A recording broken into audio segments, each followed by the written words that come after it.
Bien, señores alumnos, vamos a iniciar a nuestras labores correspondientes al día de hoy. Vamos a seguir viendo algunos aspectos que son muy importantes para el proceso de la emancipación. Hemos estado viendo ayer lo que son las causas inmediatas y hoy vamos a ver las causas inmediatas. Pero sin embargo es necesario un poquito fortalecer, reforzar lo que ayer hemos estado diciendo, ¿no? ¿Por qué? Porque tenemos algunos aspectos que son muy importantes para que podamos un poco contextualizar, un poco mucho mejor conocer este proceso de las causas mediatas, que es todo un proceso. Eso no es una cosa de la noche a la mañana, sino es todo un proceso que se ha venido dando primeramente en Europa, que luego ha sido un paso fundamental en torno para la Revolución Francesa, en torno para la emancipación de los Estados Unidos, etcétera, ¿no? No solamente es considerado para lo que viene a ser la historia de él, mm, o la emancipación del Perú, sino que ha jugado un contexto muy importante. Entonces, en primer lugar, ha tenido que difundirse básicamente en Europa, y de Europa ha salido pues a los distintos lugares las que han recorrido o han requerido sobre lo que es la presencia de la ilustración. La ilustración fundamentalmente las obras que contextualizan toda la ilustración, en este caso las famosas enciclopedias, ¿no? Estas enciclopedias que se han llegado a conocer a nivel de casi todo el mundo, de acuerdo a las necesidades propias de los pueblos que lo han requerido, ¿no? Pero sin embargo, ha sido muy positivo en Europa y posteriormente en el continente americano. Así de esta forma se va haciendo mucho más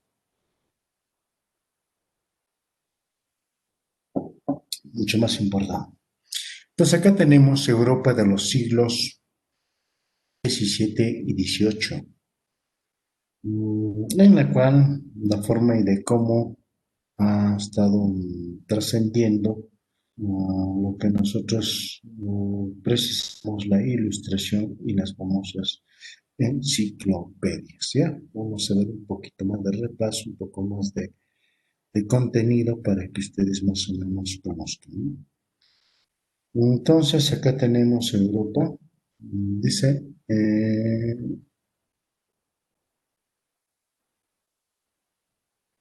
mientras en América imperaban las ideas filosóficas del escolantismo, ¿no? En Europa, tales principios habían sido superados por eminentes filósofos y científicos que mostraron el aristotelismo cristianizado por Santo Tomás de Aquino, ¿no? Santo Tomás de Aquino. Pues conocen a Aristóteles y conocen a Santo Tomás de Aquino. Entonces, proeminentes filósofos y científicos que destronaron el aristotelismo y cristianizado por Santo Tomás de Aquino. Es decir, propiamente en el contexto que vamos a ver los famosos, vamos a decir, famosos filósofos que generaron la ilustración y también posteriormente el contexto hacia los conocimientos científicos. Habíamos dicho de que la ilustración se desarrolla en forma libre, independiente, ¿no? No está directamente relacionado con la iglesia. Entonces, ahí habíamos precisado uno de los aspectos muy importantes. Bien, entonces, Así tenemos que en el siglo XVII Europa confrontaba su periodo de cambios profundos en cuanto a la filosofía y a la ciencia, gracias a los pensadores como Bacon, Descartes, Galileo, Newton.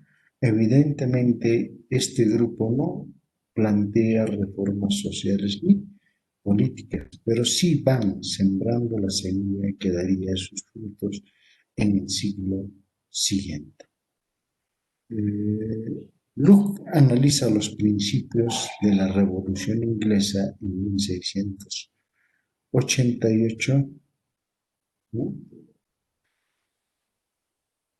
1688, en tanto que Groucho extrae las consecuencias de la revolución social y va impregnado a sus ideales,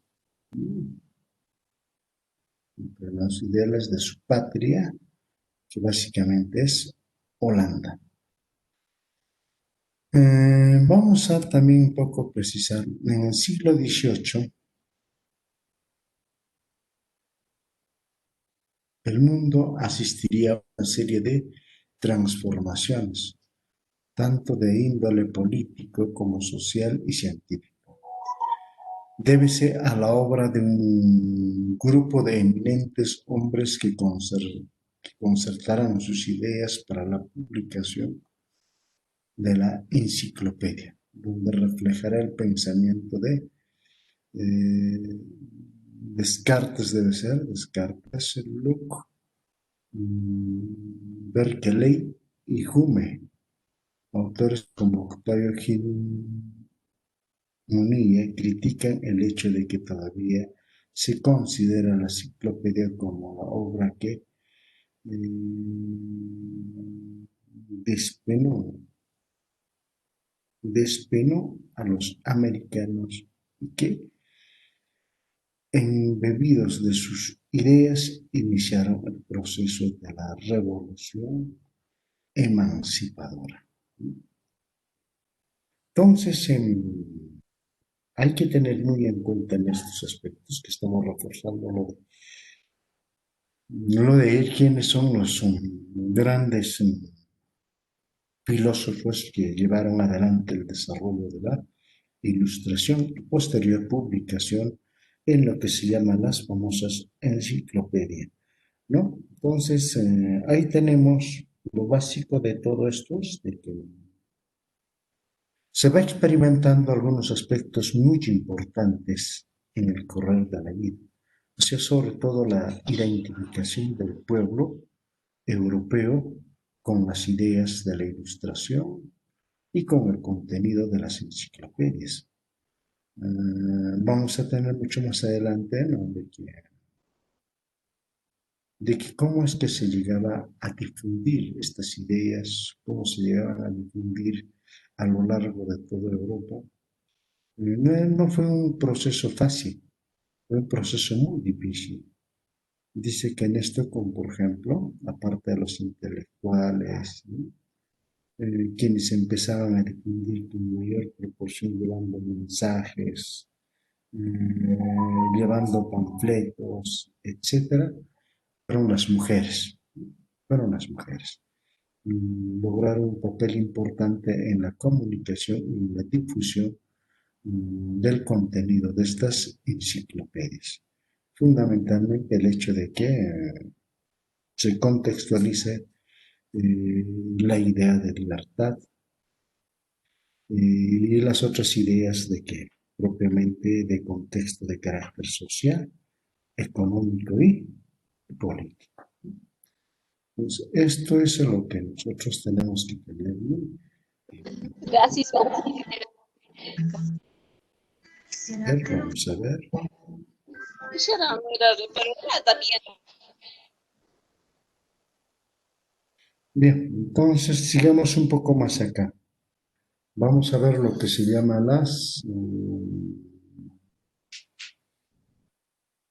la importancia de la enciclopedia en el pensamiento de los americanos. Eh, Esa es la famosa colección de 33 volúmenes. Entonces ahí tenemos que tener, más o menos tenemos en la parte inferior, ahí dice 33 volúmenes. Fue conocido en el Perú pese a la vigilancia y celo de la Santa Inquisición.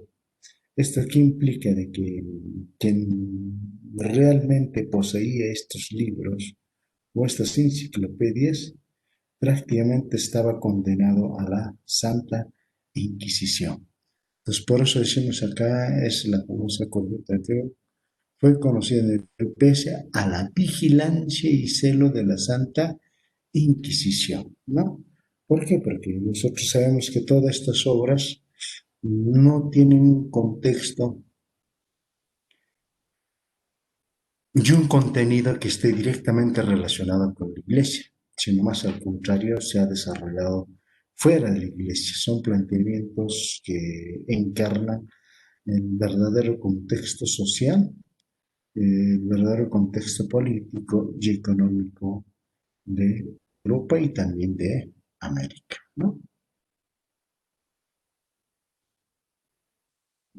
Es evidente que muchos de los criollos peruanos y americanos se poseyeron cuando menos la consultaron a hurtadillas en bibliotecas particulares. Claro, es decir, las tenían en estas colecciones en bibliotecas particulares. El nombre de este monumental obra era Diccionario Razonado de las Ciencias, ¿no? Se ha más conocido con este nombre de esta obra sería Diccionario Razonado de las Ciencias, las Artes y los Oficios. El primer tomo apareció en 1751 y el último salió a luz después de 25 años, o sea, en 1777. Como estaba de 33 volúmenes y por su trascendencia, fue llamada la Santa Alianza contra el fanatismo y la tiranía. Hay que ver dos cosas ahí muy importantes.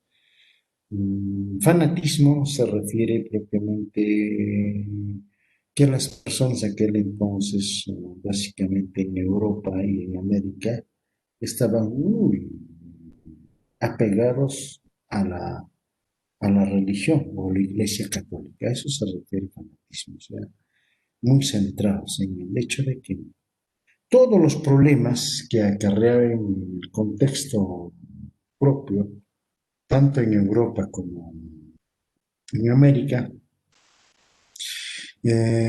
conllevaba un conformismo, ¿no? Un conformismo, es decir, que Dios debía solucionar todos los problemas. A eso se refiere, ¿no? Y la tiranía se refiere fundamentalmente al hecho del proceso de los gobernantes de las distintas monarquías, fundamentalmente eh, la de España. Por eso habíamos dicho ayer, Felipe V hasta Carlos tercero resultaban siendo tiranos en torno a lo que es la administración española y fundamentalmente con las colonias españolas, es decir, en América. Mostraron todo su poderío, toda su fuerza y por ello es de que quitaron autoridad a los criollos, ¿no? Entonces, a eso obedece esto, ¿no? Entonces, el primer tomo apareció en 1751 y el último salió mil, después de 25 años, o sea, en 1777. Constaba de entre 33 volúmenes, por su trascendencia fue llamada la Santa Alianza contra el fanatismo y la tiranía. El prolongado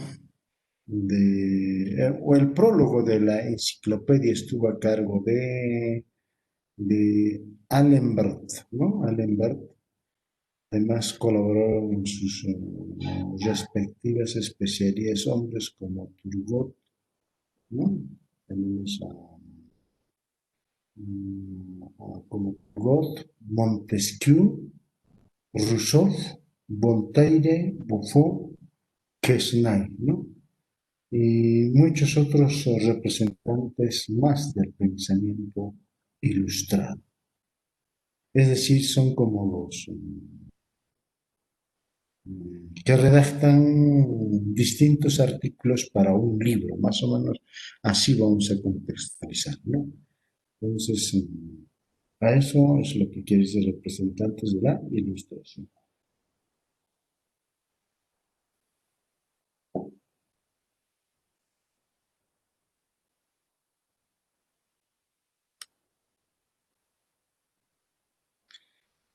La enciclopedia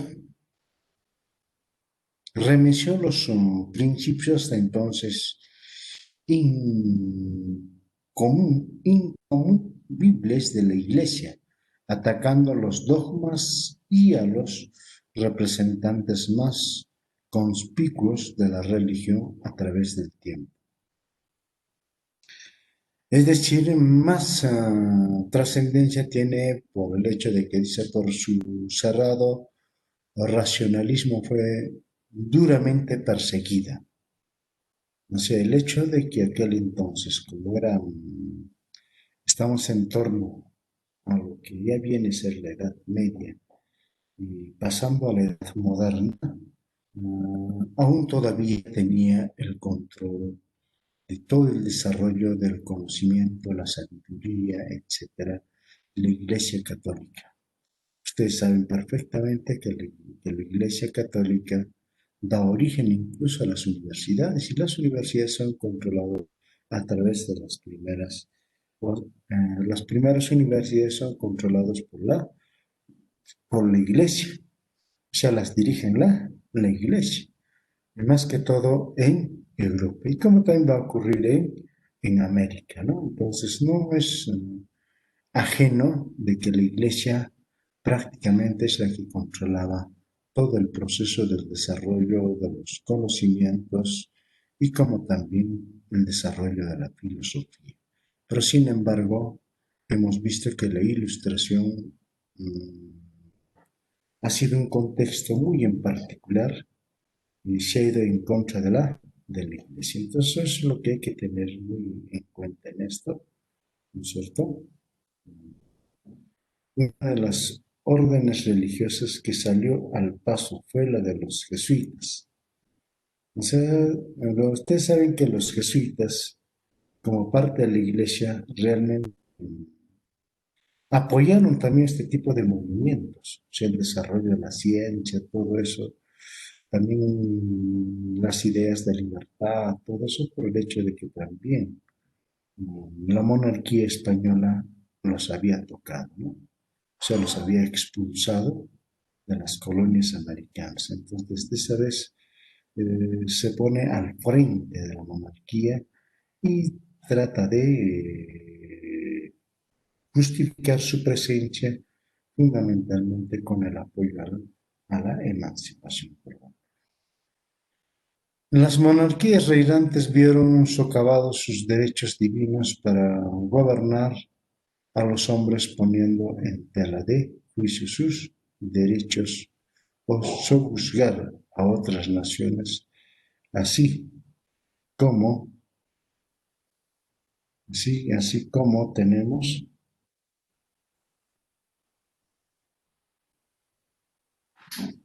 ¿no? Así tenemos los planos propiamente, ahí vamos a ver, ahora sí, ya.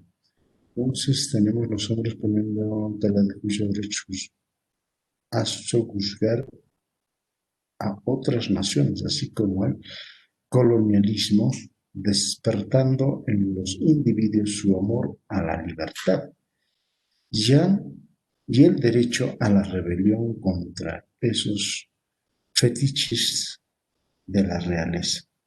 Entonces, hay que tener muy en cuenta en estos chicos de que no es fácil, ¿no? No ha sido fácil de la noche a la mañana aplicar todos estos principios, ¿no? Ha tenido que haber transcurrido aspectos muy importantes dentro del quehacer de la vida, ¿no? Entonces tenemos algunos aspectos importantes de lo que hemos visto en torno a lo que es la doctrina de la ilustración.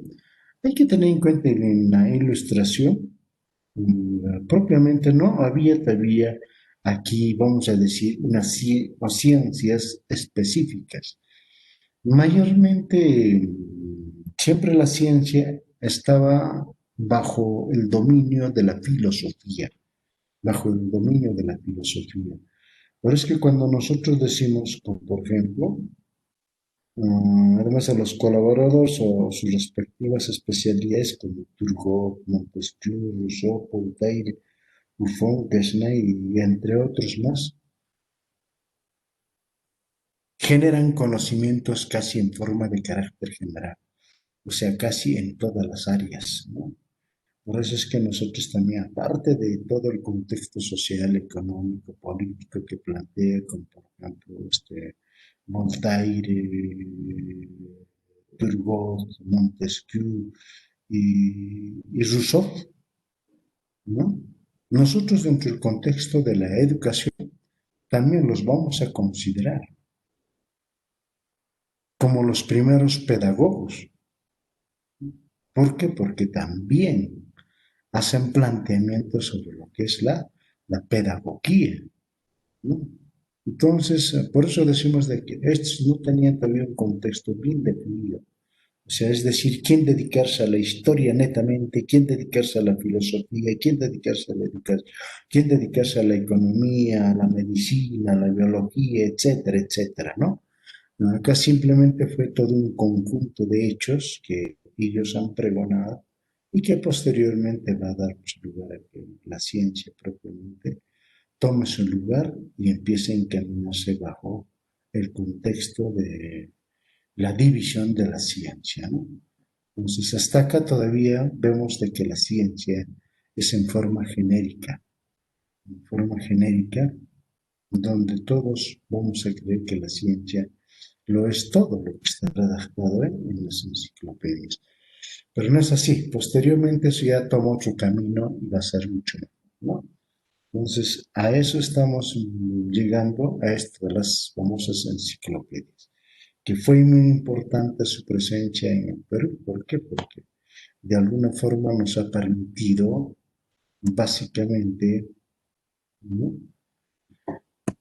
contextualizar el aspecto de la realidad europea y con ello también ver los avances en torno a los planteamientos de carácter filosófico y como también de carácter eminentemente de los conocimientos de la ciencia, de las artes, los oficios que se iban generando a lo largo de todo Europa, básicamente en Francia, ¿no? Entonces, de esta forma vamos a seguir viendo y que espero de que ustedes también sigan escarbando un poco más a los conocimientos sobre estos hechos que marcan positivamente el proceso de la emancipación. Entonces, sigamos. La independencia de Estados Unidos y su repercusión en las colonias españolas. Más o menos esto está en un contexto propio de unas causas mediatas, pero algunos también lo consideran como causas inmediatas. ¿Por qué? Porque esto de lleno ha fortalecido a muchos de los criollos y por qué nosotros también no podemos independizarnos, ¿no? Entonces eso es más o menos el aspecto que se toma en cuenta desde la independencia de los Estados Unidos. Es decir, en muchos casos, la independencia de Estados Unidos ha significado el hito para que también las otras naciones tomen este ejemplo y puedan encaminar todo el proceso de la emancipación. A eso se refiere esto. Por eso dicen como causas inmediatas, pero también algunos libros van a encontrar como causas inmediatas. Entonces, pero yo ya les advierto, ¿no? Después no me van a decir de que no, el profesor Valerio no nos ha dicho nada.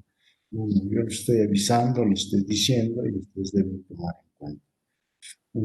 La independencia de los Estados Unidos básicamente son hechos concretos. Vamos a hacerlo muy concreto.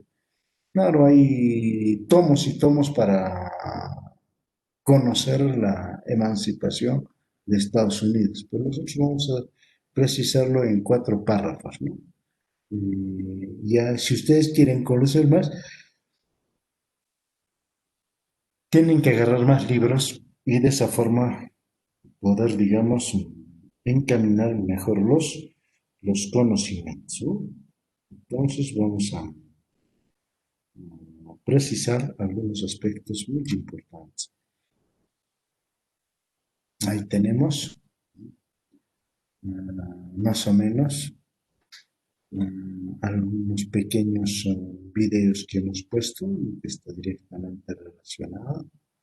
Mm, Bien, dice, en la segunda mitad del siglo XVIII, la corona y el parlamento británico, necesitados de dinero, comenzaron a restringir las libertades de que disfrutaban los colonos de Norteamérica.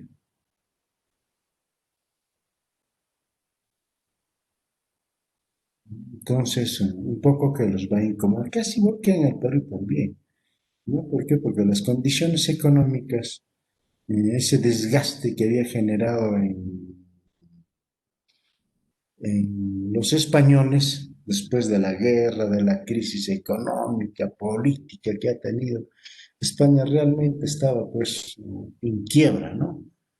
Estaba al borde del colapso económico. Entonces, ¿de qué forma podemos reivindicar económicamente? Por eso, entre las reformas borbónicas, entonces dice todos que paguen impuestos, que el impuesto a las mercaderías tengan que elevarse y para eso juega un papel muy importante las aduanas, ¿no? Sobre todo en América del Sur, ¿no? Un papel muy importante, que les van a exigir mayor cantidad de impuestos. Entonces no van a poder pagar y sin embargo ahí se empiezan las primeras escaramuzas de lo que viene a ser la rebelión de los criollos.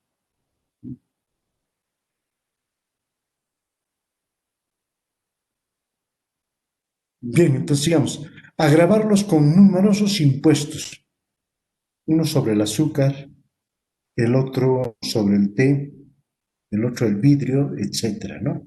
A exigirles dar también el timbre o estampillas oficiales a todos los documentos, así como sostener y alojar en sus casas a las tropas inglesas. No solamente era alojar, sino que también tenían que dar alimentación, eso no se puesto, pero se tenían que dar de comer a las tropas inglesas, ¿no? O sea, un poquito que realmente los ha incomodado bastante a los ingleses, ¿no? A los ingleses.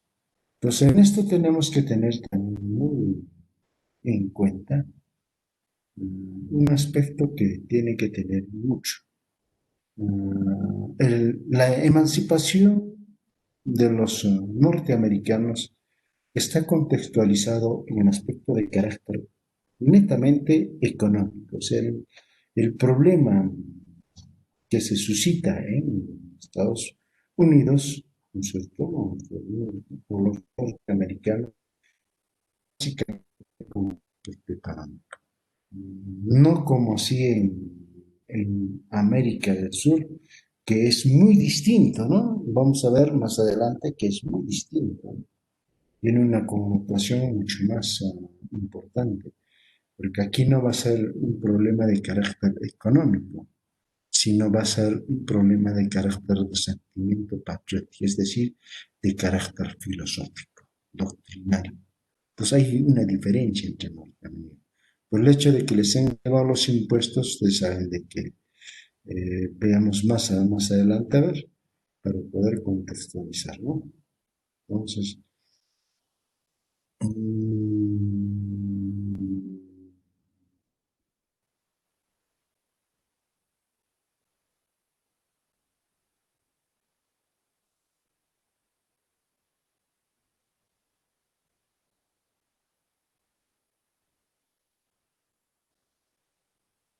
al año siguiente, un progreso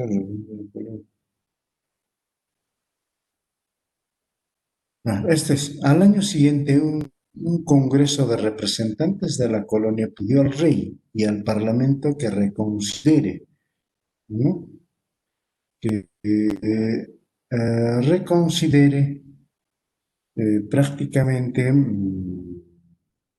los impuestos y acordaron no comprar nada a Inglaterra.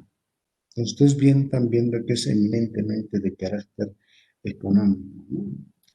Pero más adelante tenemos todavía un pequeño contenido. Acá está. La rebelión comenzó con el incidente de Boston, en 1773, en el que un grupo de colonos arrojó al mar un cargamento de té. Por eso dicen que la causa fundamental de la emancipación de Norteamérica fue el té, ¿no? El gobierno inglés tomó como represalia, se vino encima a reprimir a aquellos que habían cometido este acto, ¿no?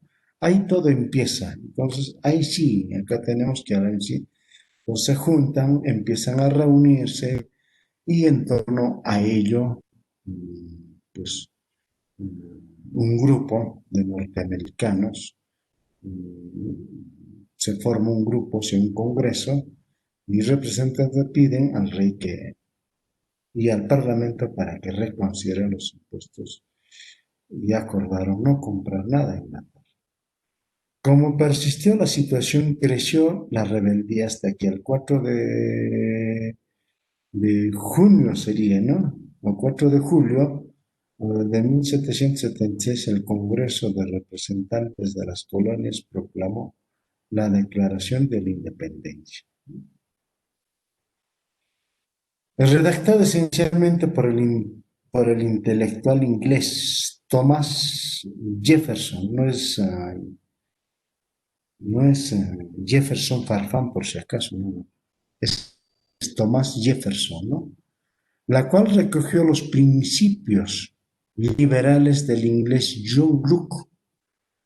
Entonces ahí nos damos cuenta y marcamos un aspecto que es muy importante cuando declaramos propiamente acá dice bien claro, ¿no es cierto? Entonces, la cual recogió los principios liberales de quién?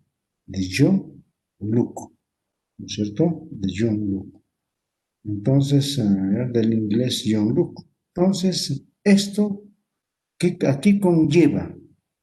Conlleva de que también tomaron, ¿no es cierto?, los principios propiamente de lo que es la ilustración. O sea, también ellos tenían en mano lo que se llama las enciclopedias.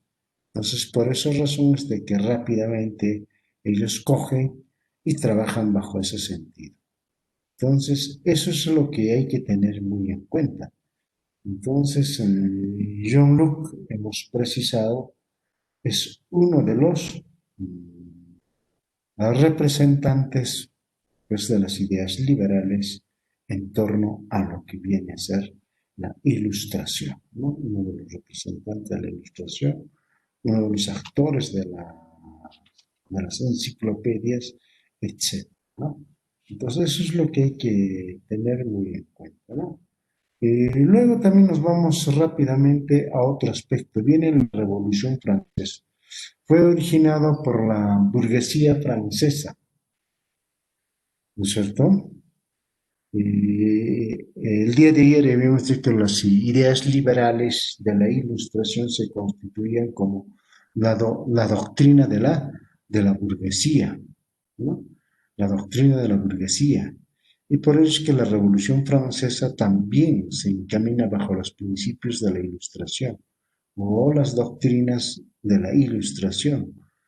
También tiene amplio conocimiento de lo que va a ser las famosas enciclopedias. Acabó con el sistema político, económico, social y religioso de Francia. Como consecuencia de ellos, las demás monarquías europeas, temerosas de que la revolución prendiese también de sus dominios, declararon la guerra a Francia. Declararon la guerra. O sea, como que querer, digamos, propiamente sofocar, que todo quede en Francia y que finalmente desaparezca. Todo esto es lo que habían conseguido con el triunfo de la Revolución Francesa. O sea, no querían que las otras naciones o las otras monarquías en absoluto, no querían que se expanda todo este sistema de la Revolución Francesa. No sé si ustedes se acuerdan también, para defenderse los otros países, formaron la famosa Santa Alianza, ¿no? La famosa Santa Alianza. Que esta Santa Alianza prácticamente ha durado casi 50 años. Pero finalmente ustedes saben de que los principios liberales, los principios fundamentales filosóficos no tienen frontera. Es difícilmente de poder contener el avance de la conciencia a través de una doctrina filosófica, ¿no es cierto? Es difícil. Se puede decir de que realmente la única forma, por ejemplo, acá en el Perú, ¿no? Tenemos la ley antiterrorista, ¿no es cierto? Se ha llamado la ley de la apología al terrorismo. Pues, ¿qué implica eso? Implica de que nosotros no podemos leer los libros o contenidos que conlleven hacer apología al terrorismo. Está penado en el Perú. Más o menos igual, los otros países declararon, pero esto es imposible, incontenible, ¿no es cierto? Incontenible. Aquí en el Perú, por eso es de que mucha restricción se pone, ¿no? En el contexto propio, pero también tenemos que tener muy en cuenta de que la conciencia, la doctrina filosófica no tiene fronteras y difícilmente se puede controlar, ¿no? No es como, por ejemplo, en Chile sí es libre. Entonces ustedes van a Chile y seguramente en noticias van a escuchar, el Partido Comunista de Chile, ¿no? Ah, el PSC, que más comúnmente lo llaman en Chile, ¿no? El PSC, que es el Partido Comunista Chileno. Entonces, allá sí, no hay normas que puedan prohibir de que esas obras se puedan estudiar. Entonces, normalmente hay partidos con esa connotación de Partido Comunista Chileno, lo que en el Perú está prohibido, ¿no? Está prohibido con la ley de lo que se llama la apología al terrorismo. Entonces, más o menos era similar en Europa, estaba prohibido propiamente de pregonar todos los principios fundamentales de la ilustración que conllevaban a tener que ir en contra de las monarquías de los otros, vamos a decir, de las otras naciones que realmente no querían quines. Por eso lo declaran la guerra a Francia, pero no van a lograr porque en esta guerra se destacó por su talento militar Napoleón Bonaparte, que con el apoyo del ejército tomó el poder y llegó a proclamarse emperador de los franceses y venció casi a todas las potencias europeas, ¿no? Entre 1799 a 1804, ¿no? O sea, durante casi 6 años, ¿no? Entonces, ahí, en esto es lo que hay que tener muy en cuenta, chicos, desde que las ideas liberales que también ya conocían los europeos, como por ejemplo Francia, España, ustedes saben de que muchos aspectos de la ilustración, como por ejemplo los ha tomado pues, Carlos III, ¿no? Para concretizar definitiva, definitivamente las famosas reformas borbónicas. Hay principios que sí eran muy importantes. Frente al avance de la conquista de Napoleón Bonaparte, España tuvo que aceptar el paso de las tropas francesas por su territorio hacia Portugal, la cual provocó un descontento popular y el monarca Carlos IV de España abdicó, presionado por las sublevaciones que dirigió su propio hijo Fernando VII. Es decir, de que cuando se abdicó, o sea, renunció al poder, ¿no? Y renunció porque muchos lo estaban haciendo propiamente una protesta contra el rey, dijo mejor, me retiro, ¿no? Mejor me voy. Ahí tenemos a Napoleón en su caballo blanco, ¿no es cierto? ¿Qué color es el caballo blanco de Napoleón? Es una pregunta clásica, ¿no? ¿Se acuerdan o no de eso? Abdicó, presión sublevó. Entonces, entonces, acá hay que tener en cuenta una cosa. ¿Por qué, digamos, la Revolución Francesa se constituye una causa inmediata y, y no mediata, ¿no? Es inmediata. ¿Por qué? Porque va a generar esto que se llama, ¿no es cierto?, la presencia de Napoleón Bonaparte en España. Entonces, la presencia de Napoleón en España implica pues de que haya toda una sublevación. Estas sublevaciones que dirigió Fernando VII prácticamente era con la finalidad de que España debía hacer frente a Napoleón. O sea, no debería dejar pasar a Napoleón. Pero ustedes saben de que estaba débil, ¿no?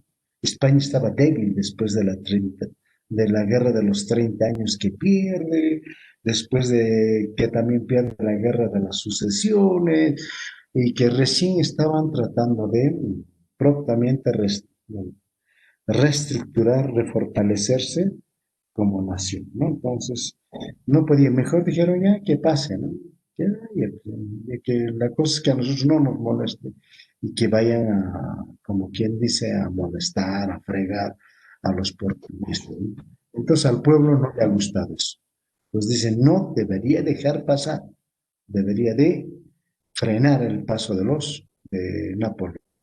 Entonces esto va a ser muy importante para nosotros. Se convierte en una causa inmediata. Sigamos analizando un poco más, a ver por qué es. Frente a la sublevación del último, interviene Napoleón, destituyendo a ambos y colocando en el trono de España a su hermano José Bonaparte. Entonces aquí ya el control político, ¿no es cierto?, lo asume Napoleón. Frente a las discrepancias de padre e hijo, entonces decide Napoleón hacer su intervención en los asuntos políticos de España y finalmente tomó una decisión en la cual pues a su hermano José Bonaparte lo pone como emperador de España, ¿no?, ocupando asimismo militarmente el territorio español. O sea, tuvo una estrategia muy excelente Napoleón. O sea, no tuvo mucha dificultad en ocupar España. O sea, no le han hecho mucha resistencia, ¿no? No le han hecho mucha resistencia. Entonces, esta invasión, acá tenemos la coronación, ¿no? Ahí tenemos coronación, básicamente del hermano de Napoleón. Entonces, se constituye. Bien, la invasión de Napoleón a España originó evidentemente una pronta reacción contra Francia, o sea, contra los franceses, especialmente contra José Bonaparte, monarca francés impuesto por Napoleón. La reacción se expresó en que las provincias españolas sublevadas crearon una Junta Suprema Central. Entonces, esta Junta Suprema Central es la que a nosotros nos interesa. Esta Junta Suprema Central, la que vamos a subrayar acá con rojo, Esto es lo que a nosotros nos interesa.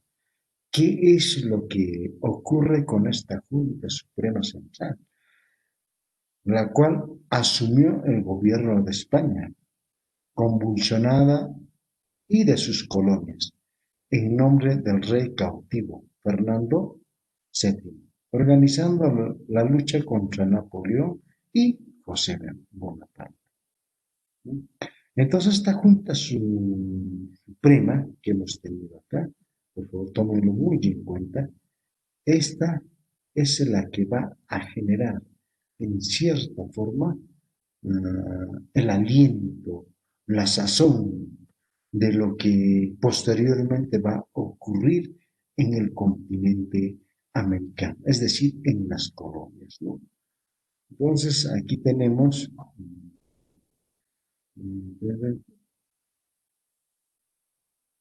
acá tenemos otro. En los dominios coloniales, no obstante, el rechazo a la forma como eran gobernados, con abuso e injusticia social y económica. No tardó el rechazo a la soberanía francesa, expresando su respuesta a Fernando VII y a la Junta Suprema.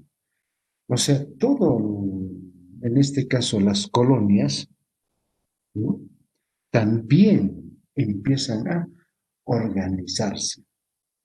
Así como se ha organizado en España, también empiezan a organizarse en la colonia y expresar su solidaridad, en este caso con Fernando VII, ¿no?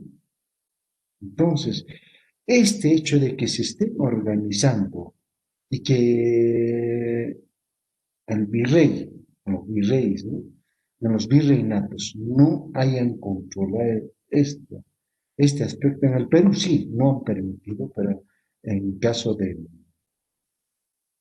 básicamente de Argentina, sí se formó. Entonces, ¿qué implicaba esto? Implica un paso fundamental. O sea, prácticamente la Junta Suprema que se había formado en España, también en América se va a imitar. Y cuando se imita esto, hace de que nosotros, o sea, los criollos, como quien dice, vayan teniendo un postre en la mano y vayan saboreando que cómo tan fácil es, ¿no?, formar una junta y sentir, digamos, los aires libres, o sea, como un principio de una emancipación. Entonces, esto es lo que ha generado. Por eso acá abajo tenemos, dice, en los dominios coloniales, no obstante el rechazo a las formas como eran gobernados, con el abuso, con la injusticia social y económica por parte de España, no tardó en rechazar la soberanía francesa, expresando su respaldo a Fernando y a la Junta Suprema. Esto es lo importante para nosotros, ¿no? Aquí nace, y aquí los criollos propiamente han saboreado las primeras formas de una organización libre, ¿no? Entonces, sigamos. La Junta Suprema, acá tenemos, también acá nos interesa mucho esto, de cómo nace esta Junta Suprema, temerosa de perder el control y la adhesión de las colonias americanas, ¿no? Ya, de las colonias con la finalidad que tenemos, con la finalidad de asegurar su fidelidad, acordó dar participación en las cortes convocadas para 1810, pero con una representación, vamos a decir, una representación,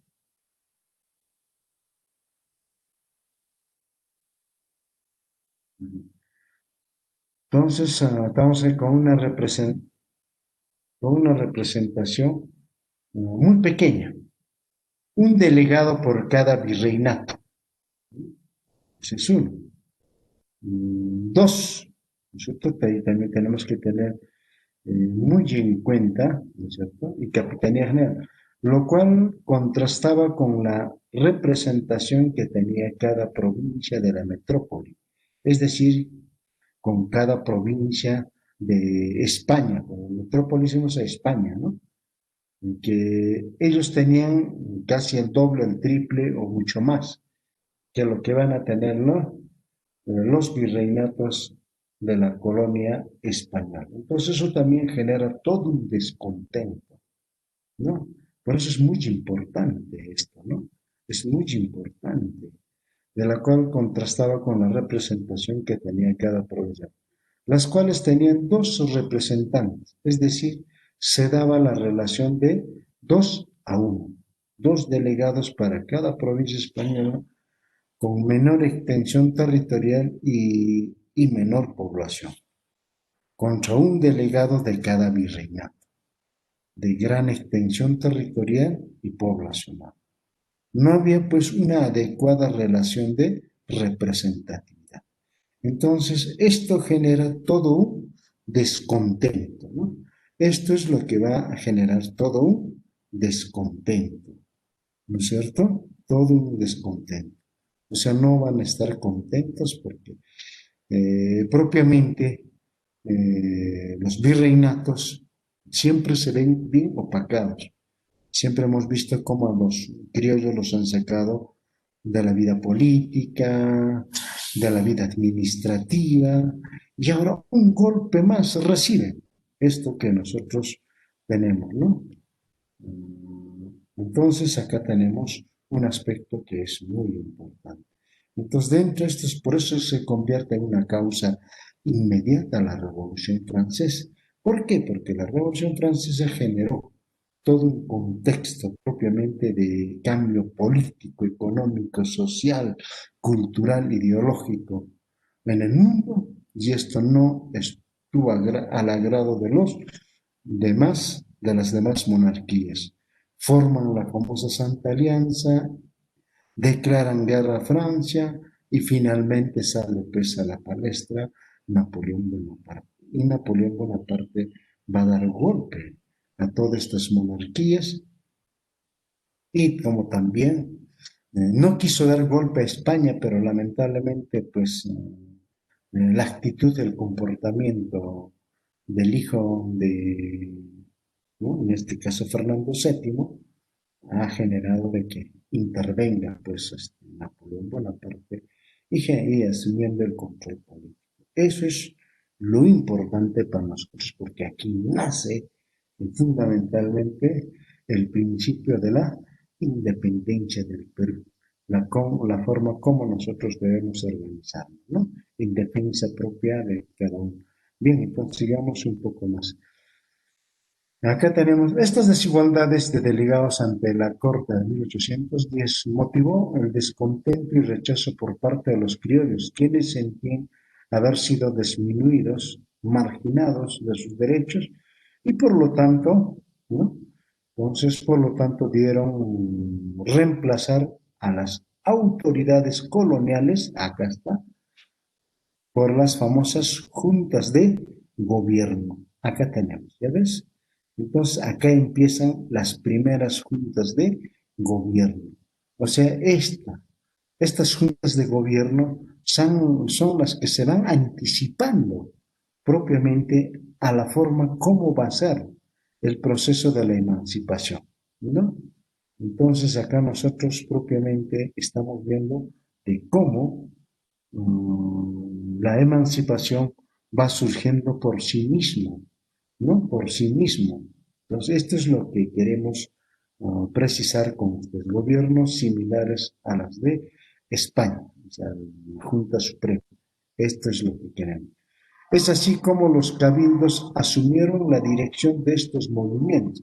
Imagínense, ¿no? La dirección de estos movimientos, muchos de ellos se iniciaron en Chuquisaca, en Sucre, La Paz y en Quito. Entonces, en dos partes muy importantes dentro de las colonias españolas. Entonces, acá tenemos, básicamente, entonces, ese es otro de los ejemplos. En el caso del Perú, este movimiento fue acallado por el virrey Fernando Lascano, quien disolvió las juntas. Sin embargo, la aristocracia constituida por los criollos se recupera de la derrota y logra éxito, destituyendo esta vez a virreyes y capitanes generales, creando juntas de gobierno. Les dije, entonces acá ya prácticamente estamos ya concretizando un aspecto que es muy importante, ¿no? Entonces acá tenemos el caso, pero el movimiento fue creado por el virrey Fernando Vázquez, pero como había una efervescencia de los criollos, estos no se van a quedar atrás, ¿no es cierto? No se van a quedar atrás, porque saben que es momento oportuno de poder, digamos, sacarle ventaja política a estos hechos que se habían suscitado con la presencia de Napoleón Bonaparte en España y la creación de la Junta Suprema, ¿no? Se recupera de la derrota y logra éxito, destituyendo esta vez a los virreyes y capitanes generales, creando junta de gobierno en Caracas en abril, Buenos Aires en mayo, Santa Fe, Bogotá en julio, Santiago de Chile en septiembre.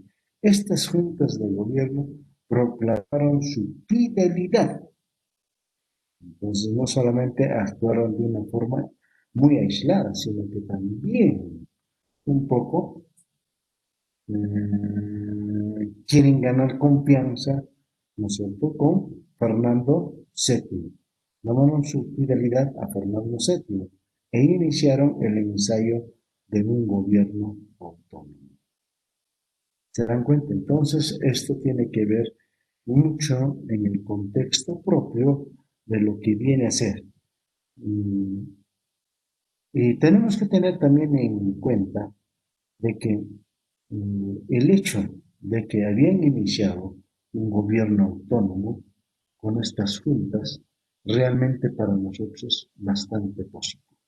Sinceramente, aquí empieza todo el proceso de lo que se llama la emancipación, o sea, construir todo este proceso, ¿no? Entonces, acá tenemos, entonces, ya el gobierno autónomo. Pero en México, Centroamérica, Cuba y Perú, no fue posible que la aristocracia criolla destruyera a las, a las autoridades españolas. Es que realmente toda la fuerza estaba concentrada en el Perú y era un poco difícil, ¿no? Como también en México, Centroamérica, Cuba, también que era una de las islas más grandes, ¿no? Entonces se genera pues de que posteriormente. Entonces a eso se viene de que el hecho de este proceso de emancipación en el Perú se genere pues un poco más, ¿no? Entonces acá ya no vienen, hemos visto como por ejemplo en Estados Unidos la diferencia que usted se encuentra, ¿no es cierto? Eminentemente fue por una cuestión de carácter económico, de impuestos, se generó la emancipación de Estados Unidos. En nuestro caso es muy distinto, ¿no? No es por un problema económico, sino es por un principio de carácter doctrinal, o sea, por un principio de identidad que habíamos hecho en la clase anterior sobre lo que es el patriotismo, ¿no? ¿No? Defensa de la patria, la independencia, propiamente que de aquí para adelante va a conllevar, pues, ¿no? Afrontar mucho más el proceso de lucha por la emancipación.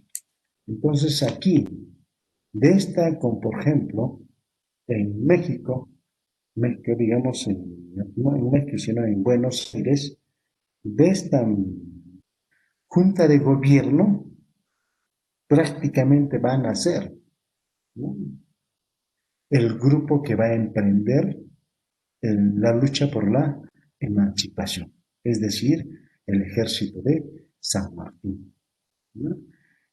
También en Caracas, también de igual forma, Bolívar y todos ellos, ¿no?, van tomando conciencia y van tomando fortaleza y inicia pues la lucha o la guerra por la emancipación peruana. Hay que tener muy en cuenta de que ya tenían pleno conocimiento y también ya se habían reunido, se lo vamos a decir en la próxima clase, ya se habían reunido, ¿no? ¿Ustedes se acuerdan? ¿No? La reunión se había hecho en Londres, en Inglaterra, ¿no? Entre San Martín, Bolívar y entre otros más, para llevar adelante la lucha por la independencia. Entonces, esto también va a quedar un poco el hecho su fidelidad a Fernando VII, un poquito que le queda a San Martín. Por eso quiere San Martín que siga siendo un estado de carácter monárquico después de la emancipación. Entonces ahí van a tener una confrontación. Justamente este hecho de haber sido fidelidad a Fernando VII y siendo parte de esta monarquía es la que va a cometer esa torpeza de San Martín de que siga siendo pues gobernado por la monarquía española, ¿no? Entonces ese es el problema. Así entonces se inicia acá las famosas luchas por la independencia. Entonces, por eso se constituye en causas inmediatas, ¿ya? Bien, chicos, hasta aquí hemos avanzado, hemos comentado sobre lo que vienen a ser propiamente las causas mediatas e inmediatas para el proceso de la emancipación por parte de los criollos, ¿no? Los criollos con suma facilidad, ¿no? Teniendo todos los aspectos favorables, han iniciado pues este proceso de la emancipación. Se tienen todo el apoyo. Incluso todos sabemos de que cuál va a ser el apoyo de los ingleses, ¿no? La intervención de los ingleses también. Para este proceso, también la formación de grupos sociales, ¿no? Muy especiales y que va a dar pues un proceso de asegurar la convicción del proceso de la emancipación. Bien, chicos, entonces, a todo hemos avanzado el día de hoy y será hasta el día jueves. ¿Ya? Eso ha sido todo por hoy. Hasta el día jueves, chicos. Gracias, profesor. Hasta el día jueves. Hasta el día jueves a las 3, no se olvide.